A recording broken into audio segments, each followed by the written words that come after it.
আসসালামু আলাইকুম নমস্কাৰ সকলোকে মোৰ ভিডিঅ'ত আজি মোৰ ওচৰত আহিছে Apache 4B bike Apache 4B BS4 হয় আপোনাৰ ইফালে ব্ৰেকৰ সেইখিনি ভাঙি আছে তাৰ পাছত ইফালে আপোনাৰ চেইন স্পকেট গৈ আছে চেইন পৰি আছে গুটে ইফালে গেৰৰ সেইখিনি ভাঙি আছে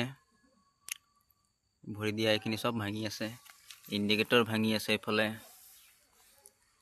এখিনি গুটে ফিটিং কৰিব লাগিব সিট কভাৰ সবাৰ আৰ মোৰ ভিডিওটো জুনে জুনে ভাল পায় লাইক শেয়াৰ কমেন্ট কৰিব পাইলে পেজটো ফলো কৰি দিব অলমান নেক্সট ভিডিওত ইয়াৰ গুটেখিনি ফিটিং কৰা প্ৰসেসখিনি আপোনালোকক দেখাম নেক্সট ভিডিওটো চাব আপোনালোকে থ্যাংক ইউ